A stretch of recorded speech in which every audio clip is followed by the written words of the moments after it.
Good morning विद्यार्थी मित्रों। आज आप धोरण 10 अंदर मैथ्स में चैप्टर नंबर 10 वर्तुळ जेनी अंदर आप टोटल इमरजन्सी लेक्चर की शुरुआत करिए एटले के 108।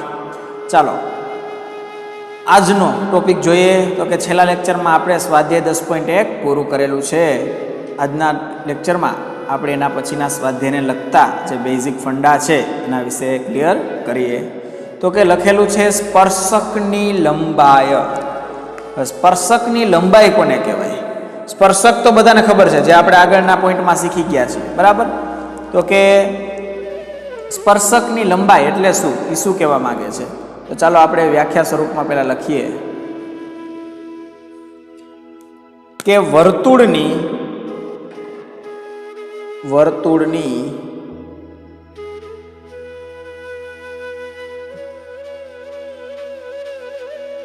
बहारना बिंदु।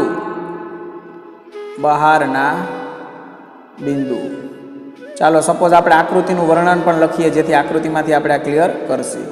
चलो वर्तुळनी बहारनु बिंदु ए नामनु कोई आपेलू छे, એટલે વર્તુળની બહારના ભાગમાં છે। તો ચાલો બિંદુ એ અને એ માંથી એટલે કે બહારનું જે બિંદુ છે એમાંથી દોરેલ સ્પર્શકના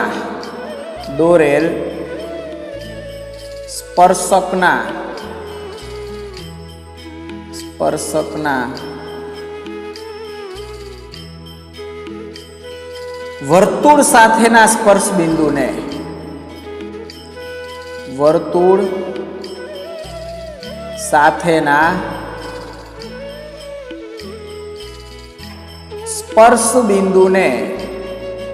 સ્પર્શ બિંદુને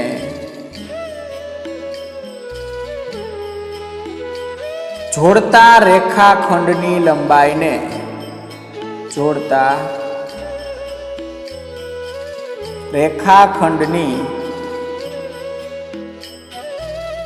લંબાઈને લંબાઈને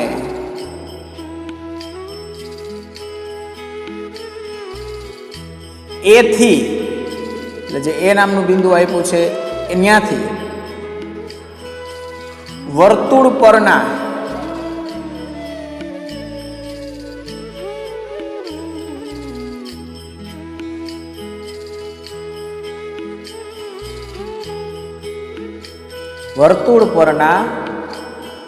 સ્પર્શ બિંદુને स्पर्श बिंदु कोनु होय? स्पर्शक। स्पर्श बिंदु ने स्पर्शकनी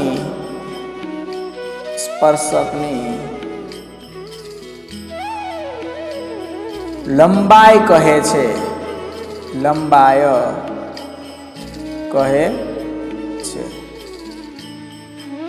चालो હવે તમને શું કીધું છે? સ્પર્શકની લંબાઈ। તો સૌથી પહેલા તમને જે વ્યાખ્યા આપી પ્રમાણે કામ કરી, વર્તુળના બહારના ભાગમાં। ચાલો તો આપણે સૌથી પહેલા એક વર્તુળ દોરી લઈએ। આ વર્તુળ દોર્યું છે। હવે આ વર્તુળ છે એની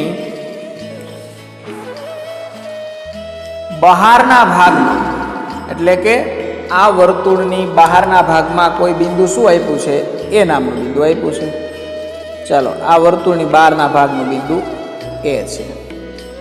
हवे तमने शुं कीधुं छे? बहारना बिंदु ए अने ए मांथी दोरेल स्पर्शक। हवे कोई पण बाजु स्पर्शक दोरी शकाय। चालो वर्तुळने आ दोर्यो छे स्पर्शक।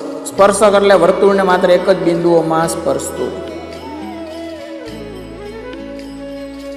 आ दोर्यो स्पर्शक, आ एक बिंदु में स्पर्शे छे। हवे ए मांथी दोरेला स्पर्शकना वर्तुळ साथेना आ वर्तुळ छे, आ वर्तुळनुं केंद्र એટલે ओ केंद्रित वर्तुळ छे। आ एना साथेना स्पर्श बिंदुने नाम आपी दीधुं बी। तो के आ स्पर्श बिंदुने जोड़तो रेखाखंड એટલે ए थी बी नामनो रेखाखंड जेने वर्तुळना स्पर्शकनी लंबाई कहेवाय छे। तो के ए बी ऊपर रेखाखंड ए સ્પર્શકની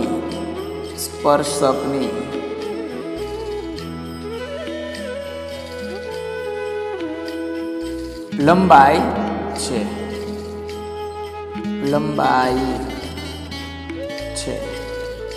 ચાલો આને કહેવાય સ્પર્શકની લંબાઈ। ચાલો હવે નેક્સ્ટ પેજમાં જોઈએ વર્તુળના સ્પર્શકને લગતા પોઈન્ટ। ચાલો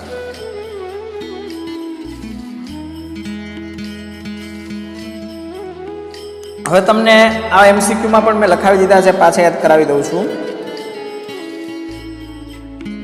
કે વર્તુળ હોય, વર્તુળના અંદરના બિંદુમાંથી, એટલે વર્તુળની અંદર જો કોઈ બિંદુ મૂકવામાં આવે તો એના અંદરના બિંદુમાંથી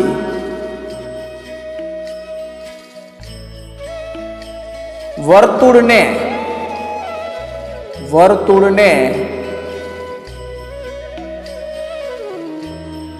કોઈ સ્પર્શક દોરી શકાય નહીં, કોઈ સ્પર્શક દોરી ન શકાય। જો અંદર બિંદુ આપેલું હોય ત્યારે વર્તુળના અંદરની ઉપર હોય।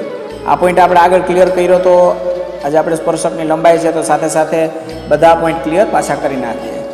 જો વર્તુળ પર બિંદુ હોય એટલે કે વર્તુળ પરના બિંદુએ,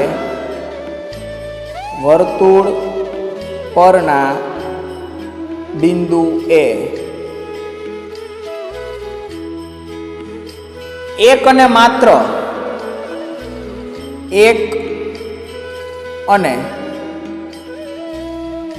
માત્ર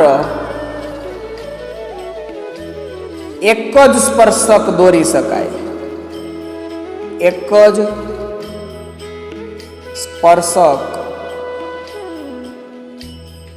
દોરી શકાય। ક્યાં બિંદુ આવ્યું હોય તો કે વર્તુળ ઉપર આવેલું હોય તો, વર્તુળ પર જ કોઈ બિંદુ હોય તો। હવે ત્રીજો પોઈન્ટ, વર્તુળના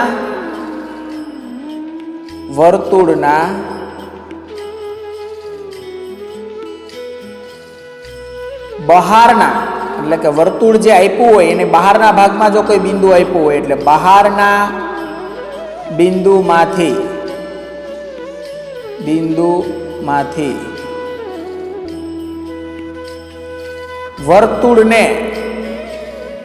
વર્તુળને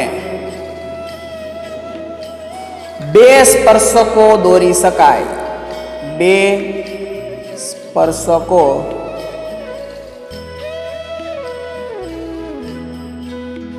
દોરી શકાય। ચાલો હવે આ ત્રીજો પોઈન્ટ, પેલા બે તો ક્લિયર થઈ ગયા બરાબર। ત્રીજામાં આપણે આકૃતિ નહોતી દઈ તો ત્રીજાની આકૃતિ તમને કરાવી દઉં છું એટલે તમને ખ્યાલ આવે। જો કોઈ વર્તુળ હોય, આ આપ્યું છે, ચાલો સપોઝ કોઈ વર્તુળ આપેલું છે, આ વર્તુળ આપેલું છે, આ વર્તુળની બહારના બિંદુમાંથી, આ ત્રીજો પોઈન્ટ શું કહે છે તો બહારનું કોઈ પણ બિંદુ છે એ નામનું બિંદુ આપેલું છે। આ બહારના બિંદુમાંથી વર્તુળને તમારે સ્પર્શક દોરવા હોય એટલે સ્પર્શક એટલે વર્તુળને એક જ બિંદુમાં સ્પર્શતા હોય તેવા માત્ર બે જ દોરી શકાય। ચાલો કઈ રીતે તો કે એક આ બાજુ દોરો, એક જ બિંદુને સ્પર્શતા હોવા જોઈએ। ચાલો આ એક સ્પર્શી ગયું અને એક આ બાજુ દોરો, ચાલો આ બહારના બિંદુઓમાંથી માત્ર વર્તુળને બે સ્પર્શક દોરી શકે, ગમે ત્યાં બિંદુ આપ્યું હોય આ બે સ્પર્શક જ દોરી શકાય। જેને નામ આપી દઈએ, એકને પી નામ સ્પર્શ બિંદુને, એકને નામ આપીએ ક્યુ। આ વર્તુળનું કોણ છે કેન્દ્ર છે ઓ નામનું। ચાલો આગળ તમારે આવશે, આને જોઈન્ટ કરી દો તો આ થઈ ગઈ ત્રિજ્યા તમારી। હવે આ જે શું કહેવા માંગે છે આના ઉપરથી એ પણ કહી દો। સ્પર્શકની લંબાઈ કહું તો કોણ કહેવાય? આગળના પોઈન્ટમાં સમજાવ્યા. પી થી એ જેને સ્પર્શકની લંબાઈ કહેવાય. બીજી કેવી કહેવાય? એ થી ક્યુ. પી એ અને ક્યુ એ સ્પર્શકની લંબાઈ છે. આના ઉપરથી એવું કહી શકાય કે વર્તુળની બહારના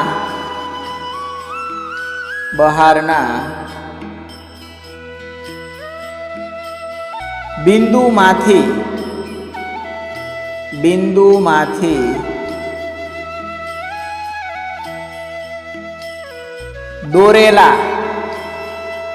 દોરેલા સ્પર્શકોની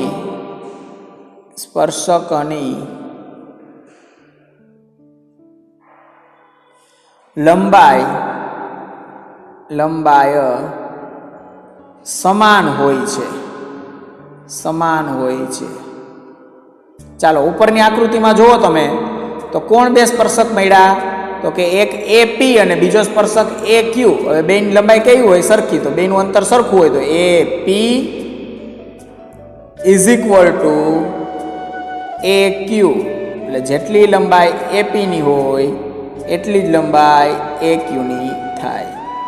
કોઈ પણ જગ્યાએ વર્તુળની બહારના બિંદુ કોઈ પણ બિંદુ લ્યો, અહીંયા લ્યો તો પણ બે સ્પર્શક મળે તો પણ જે લંબાઈ છે એની કેવી થાય? સરખી લંબાઈ થશે. ચાલો હવે એના પછીનો પોઈન્ટ જોઈએ નેક્સ્ટ પેજની અંદર. સમકેન્દ્રીય વર્તુળ. ચાલો સમકેન્દ્રીય વર્તુળ કોને કહેવાય? તો અમુક દાખલામાં આવે છે તો અમુકને નથી ખબર પડતી કે સમકેન્દ્રીયનો મિનિંગ શું થાય.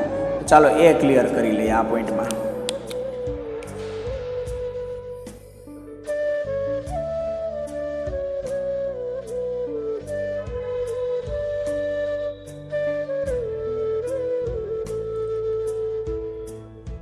સમકેન્દ્રી નામ ઉપરથી ખબર પડી જશે તમને.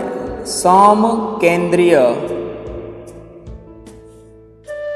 વર્તુળો. સમ એટલે સરખું, કેન્દ્રીય એટલે કેન્દ્ર, સરખું કેન્દ્ર. ચાલો આ વર્તુળની પહેલા આપણે વ્યાખ્યા જોઈએ એટલે આકૃતિ પછી દોરીએ એટલે તમને ક્લિયર થઈ જશે. સમકેન્દ્રી વર્તુળ કોને કહેવાય? તો કે એક જ સમતલમાં આવેલા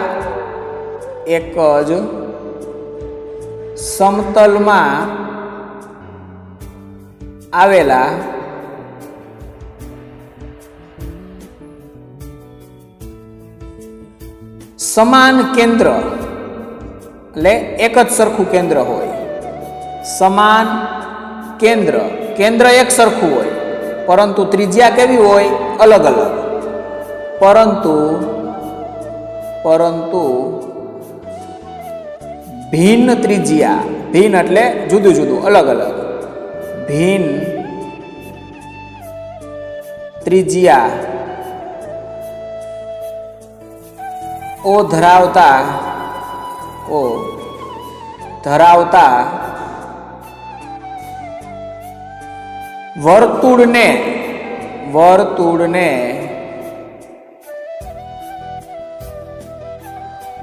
સમકેન્દ્રી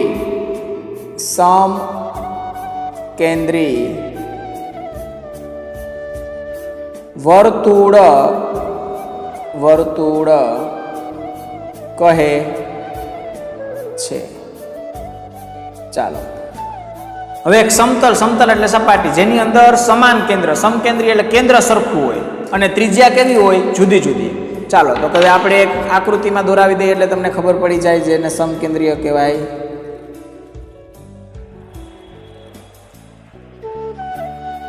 ચાલો આ એક વર્તુળ છે સમતલમાં. હવે બીજું વર્તુળ. આ વર્તુળનું શું છે? કેન્દ્ર. તો આ વર્તુળનું કેન્દ્ર આ છે. ચાલો હવે તમારે આ કેન્દ્ર એક છે ને આજમાંથી એક બીજું વર્તુળ અંદર દેખાય છે. તો આ થયું બીજું વર્તુળ. તો આને કહેવાય સમકેન્દ્રીય વર્તુળ. જે બંનેની કેન્દ્ર એક છે, ત્રિજ્યા અલગ અલગ છે. જેમ કે આ પેલી અને બીજાની વાત કરું તો અહીંયા કોઈ પણ દર્શાવી દઉં તો આ બીજા વર્તુળની ત્રિજ્યા. જુઓ તમે આકૃતિમાંથી સમજી શકશો. એકને R1 કહી દો અને એકને R2. ચાલો, R1 ત્રિજ્યા નાનું વર્તુળ છે અને R2 એટલે મોટું. બંનેના કેન્દ્ર કેવા છે? એક જ છે. તો આને કહેવાય સમકેન્દ્રીય વર્તુળ, જેના કેન્દ્ર કેવા હોય? એક જ હોય. ચાલો, તો હવે આપણે એના પછીનો પોઈન્ટ જોશું. એના પછીનો પોઈન્ટ છે એ આવી જ રીતે છે, આકૃતિ ઉપરથી સમજવાનું છે ખાસ કરીને, તો એ જોવાનું છે. ચાલો, અલગ પેનથી જ આપણે આકૃતિઓ દોરશું દરેકમાં, જેથી કરીને તમને આકૃતિઓ વ્યવસ્થિત રીતે સમજાઈ જાય. ચાલો, પોઈન્ટ શું કહે છે? તો કે બે વર્તુળના છેદ હોય એના માટેની પરિસ્થિતિઓ સમજાવે છે.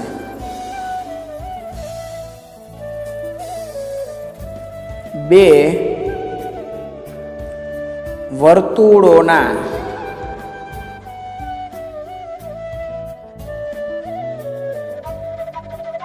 છેદ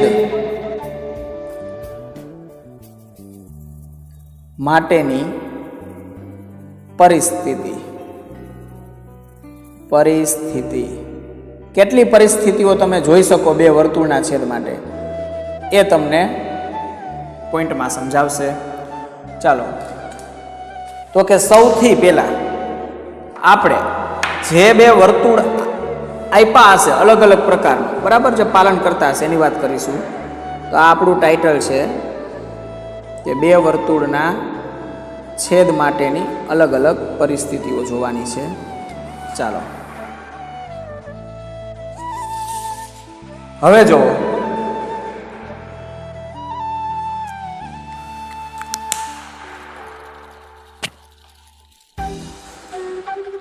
હવે તમને એવું કહે છે કે બે વર્તુળ છે. ચાલો, બે વર્તુળ એકબીજાને ભિન્ન બિંદુઓમાં છેદે છે એવા બે વર્તુળ બનાવીએ.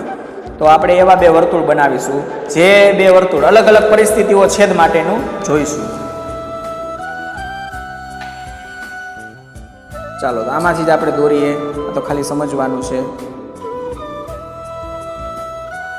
આ પહેલું વર્તુળ છે. હવે છેદ માટેનું કીધું છે. તો કે હવે સપોઝ આ કોઈ બીજું વર્તુળ છે, એટલે તમે બે સરખા નથી, બરાબર, એટલે તમે સમજી શકો છો આસાનીથી. એક વર્તુળ નાનું છે ને એક વર્તુળ મોટું છે. બે કોઈ પણ અલગ અલગ વર્તુળ આપ્યા હોય, વર્તુળ હોય એટલે એનું કેન્દ્ર તો હોય. આ વર્તુળનું કેન્દ્ર અહીંયા છે, આ વર્તુળનું કેન્દ્ર અહીંયા છે. ચાલો, બે કેન્દ્ર છે તો એકને કેન્દ્રને O1 કહી દઈએ, એક કેન્દ્રને આપણે O2 કહી દઈએ, નામ આપી દઈએ.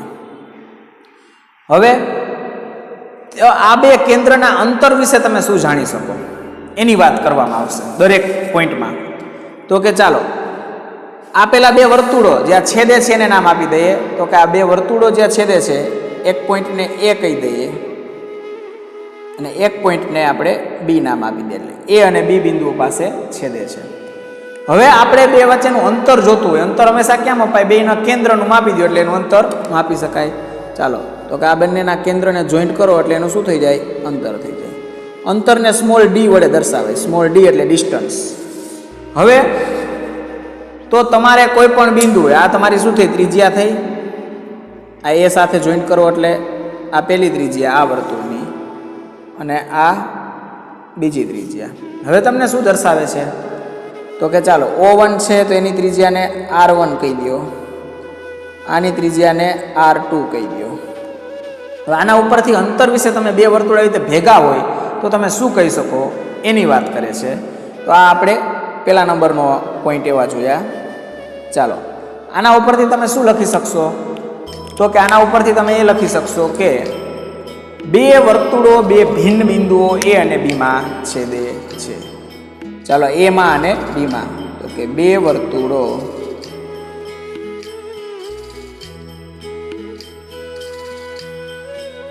બે ભિન્ન બિંદુઓ, ભિન્ન એટલે જુદા જુદા, તમે આકૃતિમાં જોઈ શકો છો. બિંદુઓ એક A નામનું છે અને બીજું બિંદુ B નામનું છે. એટલે A અને B માં છેદે છે. ચાલો આપણે જોવાનું છે ડી. તો આનો ડી એટલે તમે શું કહી શકો? તો કે જુઓ, તેથી R1 માઇનસ R2 અને માનાંકમાં એટલે અંતર હંમેશા કેવું હોય? પ્લસમાં મળે એટલે માનાંક કર્યો છે. હવે આની જો આ બે ત્રિજ્યાની બાદબાકી કરો તમે, તો એ બાદબાકી કરતા તમારો ડી નો જવાબ તો મોટો જ મળવાનો છે, તો કે લેસ ધેન ડી. અને ડી અને જો બેનો સરવાળો તમે કરી દો તો કે R1 પ્લસ R2, આ સરવાળાનો જવાબ છે એ ડી કરતાં મોટો મળશે. ક્લિયર? આ આકૃતિમાંથી તમને શું શીખવા મળે છે? તો આ છેલ્લે જે પોઈન્ટ લખ્યો એ અગત્યનો છે. તો કે R1 માઇનસ R2 એટલે બે જો ત્રિજ્યાની બાદબાકી કરશો તો આ જે ડિસ્ટન્સ છે બેના કેન્દ્ર વચ્ચે એ અંતર કરતાં તો નાનું જ મળવાનું છે. અને જો બેનો સરવાળો કરી નાખો તો આના કરતાં તો વધી જશે. આ તમને એવું સૂચન આપે છે. ચાલો આ પહેલી પરિસ્થિતિ જોઈએ આપણે. નેક્સ્ટ પેજની અંદર બીજી પરિસ્થિતિ જોશું આપણે શું કહેવા માંગે છે. ચાલો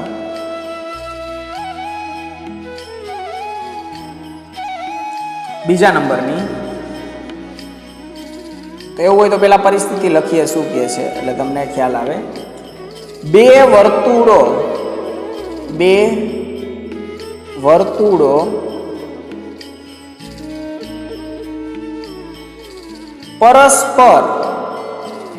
પરસ્પર બહારથી સ્પર્શે છે.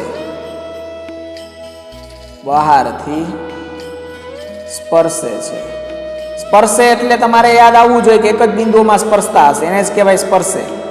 ચાલો તો તમારે બે વર્તુળો એવા દોરવાના છે કે જે બે બહારથી એકબીજાને સ્પર્શતા હોય. ચાલો તો આપણે જે વર્તુળો છે એની જ વાત કરીએ. ચાલો આ પહેલું વર્તુળ છે અને હવે તમારે બીજું કોઈ પણ સપોઝ વર્તુળ છે, એ આ બીજું વર્તુળ છે જે બહારથી સ્પર્શતા હોય એવા જ દોરવાના છે. ચાલો આ બીજું વર્તુળ છે. જો આ બે વર્તુળ કેવા છે? તો એકબીજાને બહારથી સ્પર્શે છે. હવે વર્તુળ કીધા છે એટલે વર્તુળ તો આપણે એમ જ માનવાનું છે પરિકરથી દોર્યું છે. આનું કેન્દ્ર આ છે, આનું કેન્દ્ર આ છે. ચાલો ઓને O1 કહી દો, આ કેન્દ્રને O2 કહી દો. હવે બંનેનું જોઈન્ટ કરો એટલે બંનેનું શું થઈ જાય? અંતર મળી જાય બે વર્તુળાનું. ચાલો કેટલા દૂર છે આને કહી દો સ્મોલ ડી એટલે ડિસ્ટન્સ. ચાલો હવે શું કીધું છે? બહારથી સ્પર્શે છે. હવે તો તમારે ત્રિજ્યા, તો કે આ બે બિંદુઓ સ્પર્શે છે તો સ્પર્શ બિંદુ કયું છે? અહીંયા નામ આપો, બે છેદે છે અને એ નામ. હવે આ ત્રિજ્યા કહેવાય O1 થી A, તો એને કહી દો R1. A થી O2 એને કહી દો R2. ચાલો આના ઉપરથી તમને શું શીખવા મળશે? ડી તમારો શું મળશે? તો કે ડી બરાબર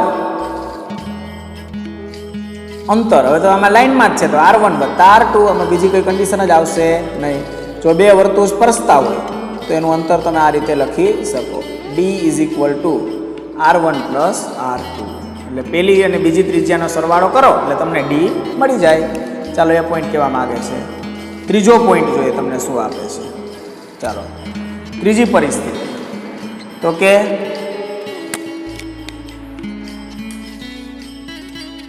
પરિસ્થિતિ નંબર 3. બે વર્તુળ, ચાલો એવી કન્ડિશન બને બહારથી ની બદલે અંદરથી આવે. તો કે બે વર્તુળો પરસ્પર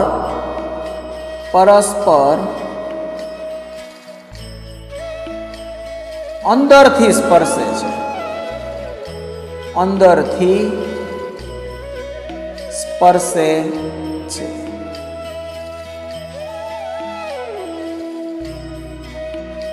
ચાલો હવે તમને અંદરથી સ્પર્શતા હોય બે વર્તુળો તો કઈ રીતે આવશે?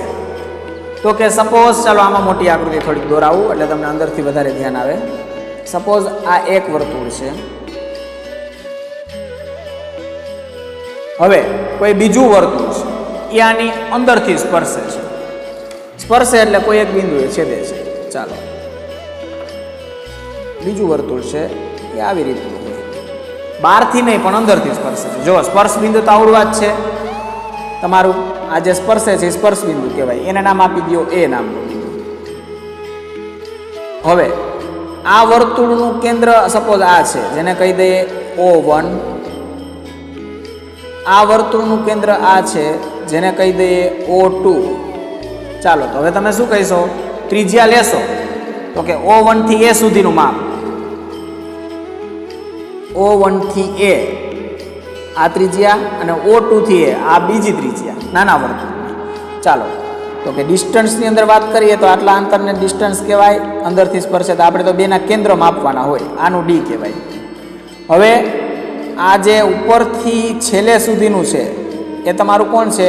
R1 મોટા વર્તુળ, અને O2 એટલે આટલું માપ છે એ છે R2. ચાલો આ ક્લિયર? હવે તમે આના વિશે શું કહી શકો? તો કે તેથી આના D વિશે તમે કહી શકો કે D બરાબર, એટલે કે ડિસ્ટન્સ બરાબર, હવે આ D જોઈ છે કેમ મળે? આ મોટું R1 છે, એમાંથી R2 બાદ કરો તો આ D મળી જાય. તો કે મોડ એટલે માનાંકમાં, જે જવાબ હંમેશા અંતરનો કેવો હોય? પ્લસ જ હોય. R1 minus R2. જો અંદરથી સ્પર્શે તો તમારો D છે એ આ રીતે મળી શકે, R1 માઇનસ R2. તમે MCQમાં આ પ્રશ્ન જે છે શરત એ પૂછી શકે, અંદરથી સ્પર્શે, તમારે એના માટે ખાસ યાદ રાખવાનું આવશે. ચાલો નેક્સ્ટ પેજની અંદર જોઈએ.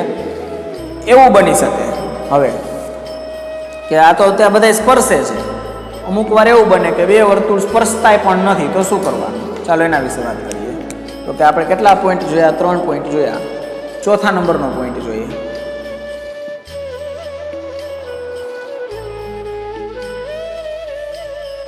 બે વર્તુળો છેદતા નથી. આવી કોઈ પરિસ્થિતિ આવે તો શું કરો તમે? ચાલો એના વિશે કેમ લખી શકાય તો એની આ પોઈન્ટમાં ચર્ચા કરીએ. તો બે અલગ અલગ વર્તુળો દોરી નાખો જે એકબીજાને છેદતા ન હોય એવા. ચાલો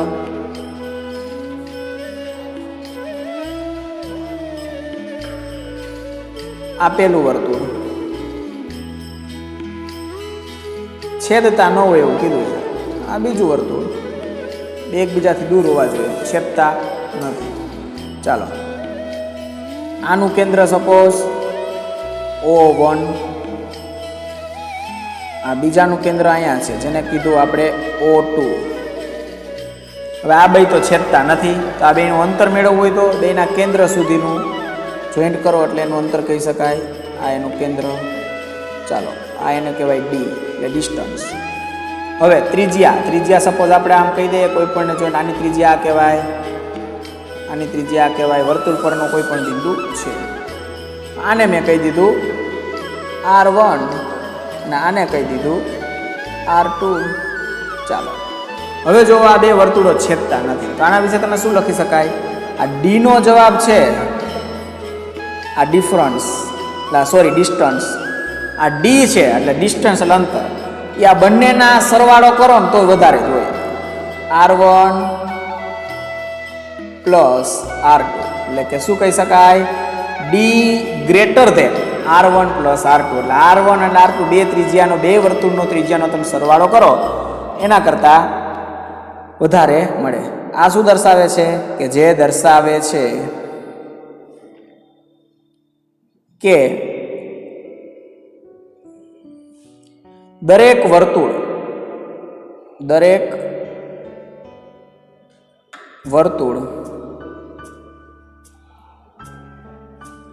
બીજા વર્તુળના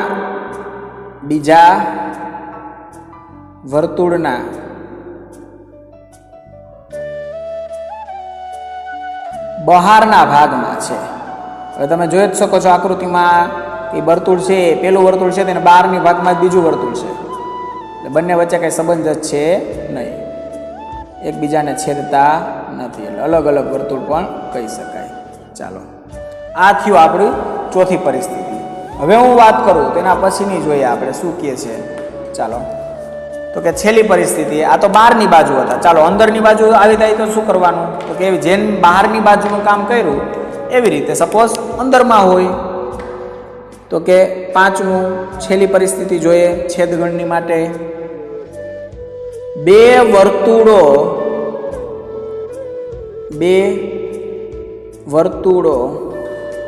છેદતા નથી.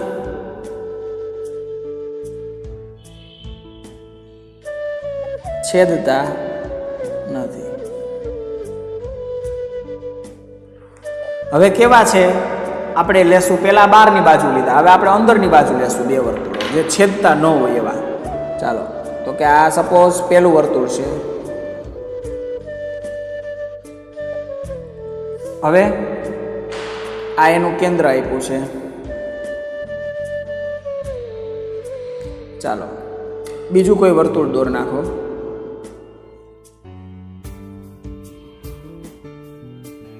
આ બીજું વર્તુળ છે. હવે જો આ બંને વર્તુળ એકબીજાને છેદતા નથી, ભલે અંદરની બાજુ છે પણ છેદતા નથી. ચાલો આ એનું કેન્દ્ર કહી દો, આ પહેલાના કેન્દ્રને O1 કહી દો, આ બીજાના કેન્દ્ર છે એને O2 કહી દો.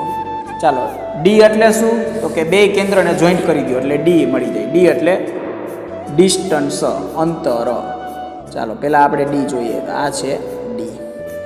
હવે ત્રિજ્યા તો કોઈ પણ હોઈ શકે, તો કે ચાલો આને પહેલાના વર્તુળને પહેલી ત્રિજ્યા તો R1 કહી દો.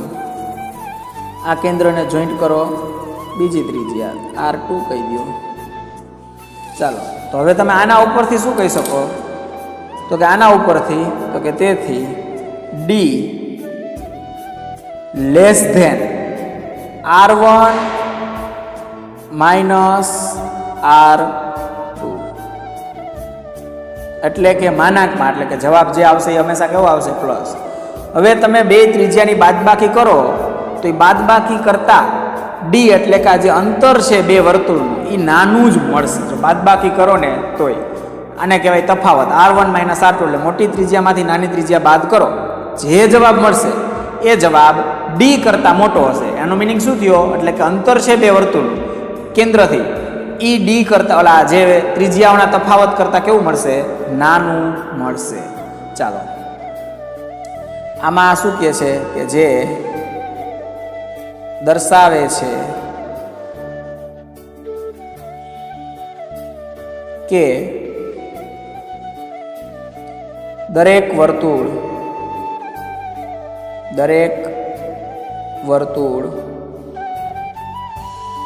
બીજા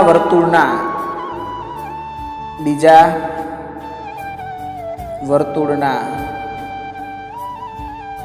અંદરના ભાગમાં છે.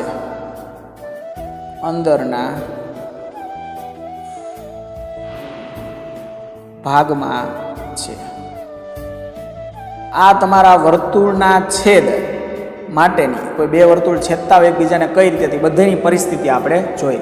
એના અંતર વિશે તમે શું કહી શકો, એના આપણે પોઈન્ટ આપણે બધા આકૃતિ દોરીને એકદમ ક્લિયર કર્યા. ચાલો તો કે આપણે આજના લેક્ચરમાં અહીંયા સુધી રાખીશું. નેક્સ્ટ લેક્ચરમાં આગળનું કામ કરીએ. ધન્યવાદ, આભાર.